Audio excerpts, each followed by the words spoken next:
Hello everyone, welcome to my channel Mohit search lecture. बच्चों, आज मैं आप लोगों के लिए क्लास 10th जो आपका चैप्टर है ट्राइंगल्स, उसमें एनसीईआरटी की एक्सरसाइज 6.3 का क्वेश्चन नंबर 14 लेके आया हूँ। बहुत इंपॉर्टेंट है, बच्चे बहुत इसके लिए बोल रहे थे सर ये वाला बता दीजिए। तो चलिए स्टार्ट करते हैं। उससे पहले जैसा कि आप सब जानते हैं कि आपका जो चैनल है अपना मोहित सर्च लेक्चर, उसका एप्लीकेशन लाइव हो चुका है प्ले स्टोर पर, जहां से आप उसे डाउनलोड कर सकते हैं, इंस्टॉल कर सकते हैं। और उसमें एक टेस्ट सीरीज है आप क्लास 10th के लिए, rank booster test series for class 10th, जिसे आप अटेम्प्ट कर सकते हैं। तो चलिए, जिसमें मैंने इंपॉर्टेंट क्वेश्चंस डाले हैं, जो टेस्ट सीरीज में इंपॉर्टेंट क्वेश्चंस हैं। ठीक, तो देखिए क्वेश्चंस क्या कहता है। क्वेश्चन को हम पहले समझ लेते हैं, उसके बाद हम स्टार्ट करेंगे। आपसे कह रहा है sides AB and AC and median AD of a triangle ABC are respectively proportional to sides PQ, PR and median PM of triangle PQR। तो यहां से समझ में आया कि दो ट्राइंगल्स की बात हो रही है। पहले जितना समझ में आया वो करते हैं, उसके बाद देखेंगे और क्या हमें करना है। देखिए, हमें एक तो दिया हुआ है ट्राइंगल ABC और एक हमें स्टूडेंट्स यहां पे दिया हुआ है ट्राइंगल PQR। हमें दो ट्राइंगल्स दिए हुए हैं और इनमें हमें गिवन क्या है। हमें ये गिवन है कि जो दोनों ट्राइंगल्स हैं उनकी करस्पॉन्डिंग साइड्स, मतलब AB upon PQ is equal to AC upon PR is equal to BC upon QR। Sorry median हमें ये दिया हुआ है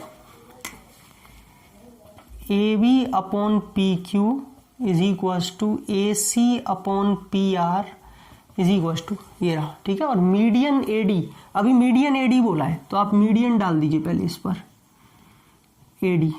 ऐसे ही इस पर मीडियन बोला है PM, तो आप इस पर भी मीडियन डाल दीजिए। तो आपको दिया हुआ है मीडियन AD अपॉन PM। सही है बच्चों। मीडियन का मतलब तो आपको पता ही है ना, अपोजिट साइड को बाइसेक्ट करना। ये दिया हुआ है।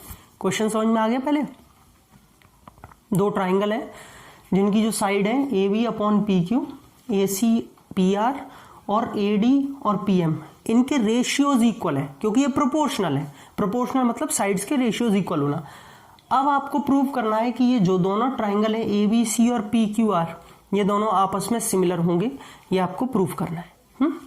गिवन मैंने लिख दिया है। अब लिखेंगे टू प्रूव। हमें प्रूव करना है triangle ABC similar to triangle PQR। Students, इसमें कंस्ट्रक्शन होगा। जैसे कि 12th क्वेश्चन हमने इसी एक्सरसाइज का किया था, उसमें यह फायदा था कि BC और QR साइड की बात हुई थी तो वहां पे बहुत आसान हो गया था। लेकिन इसका सॉल्यूशन थोड़ा अलग है क्योंकि इसमें AB और AC बोल दिया है। ठीक है, तो क्या होगा, कैसे होगा, देखिए। हम लोग इसको लाइन को आगे बढ़ाएंगे। ये जो AD है ना, इसी को हम लोग आगे बढ़ाएंगे और सच दैट, इस तरीके से कि ये जो आप आगे बढ़ाएंगे इसको नेमिंग कर देते हैं, कुछ और नेमिंग कर देते हैं, ई दे दीजिए, है ना, वो इसके इक्वल होगी। ऐसे ही इसको PM को आगे बढ़ाएंगे। अभी आपको सब समझ में आ जाएगा, मैं बता भी दूंगा कि हमने ऐसा क्यों किया। ठीक है, एक मिनट, इसको डॉटेड लाइन में कन्वर्ट कर देते हैं। ठीक है, इसको नाम दे देते हैं EF दे देते हैं। चलो ठीक है, हमने क्या किया है, हमने यहाँ पर AD साइड को एक्सटेंड किया आगे E तक, सच दैट, इस तरीके से कि जितनी AD है उतनी ही ये DE हो, उतनी इक्वल बढ़ाएंगे। ऐसे ही हमने यहाँ पे इसको एक्सटेंड किया और ऐसे सच दैट कि जितनी ये PM है उतनी MF होगी। तो कंस्ट्रक्शन लिख लेते हैं।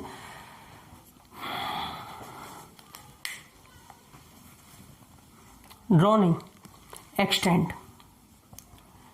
एक्सटेंड किया है हमने किसको, AD को, कहाँ तक, E तक।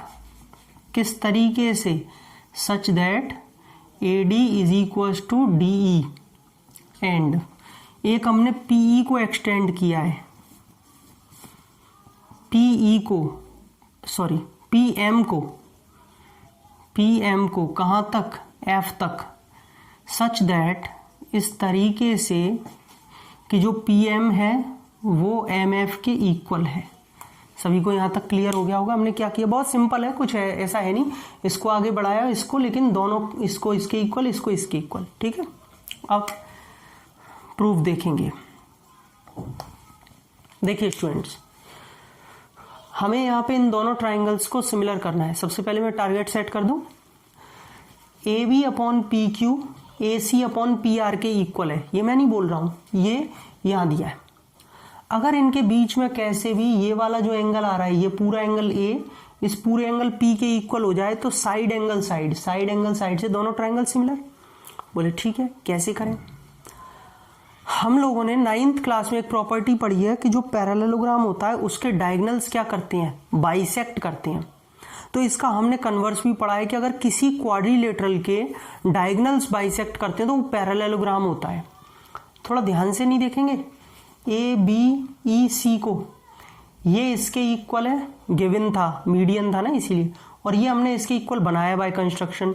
तो इनके अगर डायगोनल्स जो है बाइसेक्ट कर रहे हैं, ये इसके इक्वल, ये इसके इक्वल, तो ये ए बी ई सी एक पैरेललोग्राम बन गया। फिर तो ऐसे ही ये इसके इक्वल है, ये इसके इक्वल है, तो पी क्यू एफ आर क्या बन गया?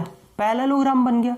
ठीक है, तो पहली चीज यहां से हम स्टार्ट करेंगे, इनको पहले पैरेललोग्राम करने का काम है। हम लिखेंगे we know that if the diagonals of a quadrilateral bisect each other, then it is a parallelogram। बच्चों पहले आपको ये लाइन लिखनी है कि हमें पता है कि अगर किसी क्वाड्रिलेटरल के डायगोनल्स बाइसेक्ट करते हैं तो वो पैरेललोग्राम होता है। देयरफॉर ए बी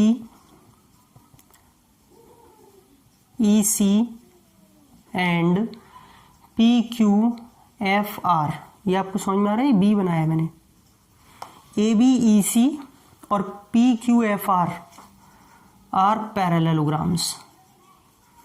तो बच्चों ये दोनों पैरेललोग्राम्स हो गए। और अगर ये पैरेललोग्राम्स हो चुके हैं तो पैरेललोग्राम की ऑपोजिट साइड्स इक्वल होती हैं, तो ए सी तो इस बी ई के इक्वल हो गया और पी आर जो है वो क्यू एफ के इक्वल हो गया। So A C is equal to B E and P R is equal to Q F. यहां तक सबको क्लियर है? पैरेललोग्राम करके इस साइड को इसके इक्वल, इसको इसके इक्वल। ठीक है, अब आगे बढ़ते हैं कि क्या दिया है, कैसे क्या करना है। नाउ स्टूडेंट्स, अब जो हमें गिवन है ऊपर से हम इसे लिखेंगे A B upon P Q is equal to A C upon P R is equal to A D upon P M. कहाँ से आया? गिवन। भाई मैंने अपनी मर्जी से नहीं लिखा है, दिया हुआ है, ये रहा, मैंने एज इट इज लिखा। अब अगर मैं लगाऊं इन ट्राइंगल ए बी ई इस वाले में और पी क्यू एफ इस वाले में, अगर मैं देखूं तो A B upon P Q equal है, ये B E upon Q C होना चाहिए, क्यू एफ होना चाहिए था। ये कैसे आए? तो मैंने थोड़ा ध्यान से देखा कि अभी अभी मैंने इस ए सी को किसके इक्वल प्रूफ किया है? बी ई के। तो मैं यहाँ पे इसे रिप्लेस कर दूंगा। और पी आर को मैंने किसके इक्वल किया है? क्यू एफ के। ठीक है बच्चों, तो मैंने यहाँ से दोनों को रिप्लेस कर दिया। यही तो चाहिए, B E upon Q F. और ये जो ए डी और पी एम है, मैं इन दोनों में 2 का मल्टीप्लाई कर रहा हूँ, twice of A D twice of P M. अच्छा एक बात बताइए, ऐसा करके गलती तो नहीं की? अगर यहाँ 2 और 2 होते तो मैं कैंसिल भी तो कर सकता था। तो अब अगर दोनों में 2 का मल्टीप्लाई कर दिए तो गलती क्या है? लेकिन बोले क्यों किया? क्योंकि बच्चों अगर ए डी इसके इक्वल है तो ट्वाइस ऑफ ए डी, ये 2 इंटू ए डी है ना, इसका ट्वाइस कितना बन जाएगा? पूरा ए ई बन जाएगा। और पी एम का ट्वाइस कितना बन जाएगा? पूरा पी एफ। तो मैं यहाँ से इसको मैं एक काम करता हूँ, नीचे लिख देता हूँ। चलिए, A B upon P Q is equals to BE upon QF is equals to twice of AD क्या बन गया AE अपॉन वो क्या बन गया PF बन गया PM का ट्वाइस, ये PM का ट्वाइस बन गया पूरा PF। ये यहाँ पे एक मेरे पास रिलेशन आ गया जिसे मैंने इक्वेशन नंबर 1 मान लिया, या फिर एक मिनट इसकी ज़रूरत नहीं है अभी 1 भले मत मानिए। सुनिए आगे, ये आ गया। अब आप ध्यान से देख पा रहे होंगे ट्राइंगल ABE और PQF में क्या हो गया, ये तो AB upon PQ is equal to BE upon QF is equal to AE upon PF तीनों साइड्स के रेशियोज इक्वल आ गई। और अगर ऐसा है तो मैं आगे लिख रहा हूं therefore triangle ABE similar to triangle PQF, ठीक है, होगा कि नहीं। ABE जो है वो PQF के सिमिलर होगा by SSS similarity, SSS similarity से। और अगर ये दोनों ट्राइंगल सिमिलर हैं तो मैं ये कह सकता हूं ये वाला एंगल इसके इक्वल है। So angle BAE is equal to angle QPF by CPST corresponding parts of similar triangles. ये पूरा BAE QPF इक्वल होगा। एक बात और पूछनी है, अगर मैं इस BAE को BAD लिख लूं तो कोई प्रॉब्लम तो नहीं है ना। एंगल BAD, अगर मैं इस QPF को QPM लिख लूं तो भी एंगल P रहेगा, तो एंगल QPM। ये एक अरेंजमेंट है, कोई रीजन देने की जरूरत नहीं, लिख सकते हैं। यहां तक सबको समझ में आया, यानी कि मैंने कैसे भी इस एंगल को इसके इक्वल कर लिया। अब मैं डाल दूंगा इसी इक्वेशन नंबर 1, ठीक है। यहां तक सब कुछ आपको क्लियर होगा। अब आगे की बात सुनिए। जैसे मैंने ये वाला ट्राइंगल लिया है, ये दोनों ऐसे ही बिल्कुल सिमिलरली इधर वाले ट्राइंगल्स लेने हैं। इस बार हमारे पास AB को रिप्लेस करके हम EC में कर देंगे। भाई ये वाली साइड भी तो इसके इक्वल होगी, तो दिस और ये पूरी, तो ये वाला ट्राइंगल जो है इस वाले ट्राइंगल के सिमिलर होगा। और अगर वो होगा तो इसमें ये वाला एंगल इसके इक्वल आ जाएगा CPST से। तो क्या अब आप सोचोगे सर पूरा करके आना पड़ेगा? नो नो नो नो, आपने ये पहला वो जो पार्ट है वो तो आपको पूरा करना है, वो तो आपको दिखाना है, मैंने आपको करके भी दिखा दिया। लेकिन अब दूसरा पार्ट आपको करना नहीं है, वो सिर्फ आपको सिमिलरली करके डालना है एग्जाम में। ऐसा तो बहुत लेंथी हो जाएगा, वरना आप लिखेंगे सिमिलरली। हाँ, लेकिन आप अगर घर पे करना चाहें तो कर सकते हैं। मैंने आपको हिंट दे दी क्या किया। जैसे मैंने इसको इसमें रिप्लेस करके ये वाला ट्राइंगल बनाया था, ऐसे ही आप इसको इसमें रिप्लेस करके ये वाले ट्राइंगल बना लेना, ठीक है।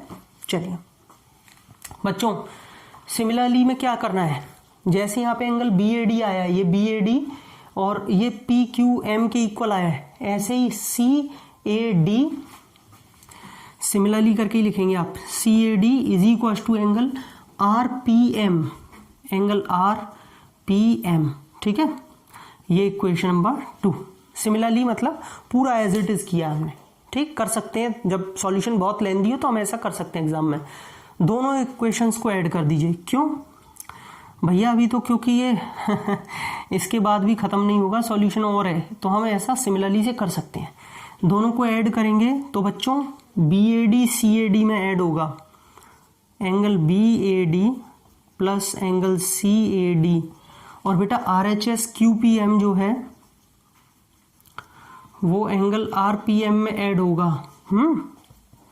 BAD और CAD मिलके क्या बनाएंगे, देखो जरा, BAD CAD पूरा BAC एंगल बना लेंगे, BAC। और ये क्या बनाएंगे, देखिए जरा ध्यान से, QPR। और देख लीजिए, अभी अभी मैंने यही आपसे बोला था, टारगेट सेट किया था कि कैसे भी मुझे ये बीच वाला एंगल अगर इक्वल मिल जाए तो यहाँ पे हम बहुत आराम से जो है इसे प्रूफ कर देंगे। मिल गया। चाहे तो आप इसे थर्ड इक्वेशन डाल सकते हैं। अब देखिए, now in triangle ABC and triangle PQR। बच्चों ABC और PQR में देखेंगे अब सीधे सीधे हमें क्या दिया है, AB upon PQ is equal to AC upon PR। और ये मैं नहीं बोल रहा हूं, दिया है भाई, AB upon PQ AC upon PR। And आपको दिए रखा है angle BAC is equal to angle QPR। कहां से, ये सिंस का साइन है, इक्वेशन नंबर 3 से, इक्वेशन 3 से अभी अभी प्रूफ किया है। तो बच्चों अगर AB upon PQ AC upon PR के इक्वल है, करस्पॉन्डिंग साइड्स के रेशियोज इक्वल है और बीच में ये वाला एंगल इस एंगल के इक्वल है, तो मैं कह सकता हूं therefore triangle ABC similar to triangle PQR by SAS similarity. SAS side angle, side से ये दोनों ट्राइंगल्स क्या होंगे, सिमिलर। और अगर ये दोनों ट्राइंगल सिमिलर हैं, हेंस प्रूव्ड। यही आपको प्रूव करना था कि ABC PQR के सिमिलर है। तो ऐसे करके क्वेश्चन नंबर 14 प्रूफ होगा। आई होप आपको क्रिस्टल क्लियर हो गया होगा कि कैसे मैंने क्या कॉन्सेप्ट इसमें लगाया, कैसे मैंने क्या स्टेप लिखे। अगर आपको वीडियो अच्छी लगे तो प्लीज़ वीडियो को ज़रूर लाइक करें, शेयर करें और मेरे चैनल को सब्सक्राइब करें। फ्री ऑफ कॉस्ट है, कोई पैसा नहीं लगता है। बेल आइकन को ज़रूर हिट करें, तभी आपको सारे नोटिफिकेशंस मिलेंगे, ठीक है।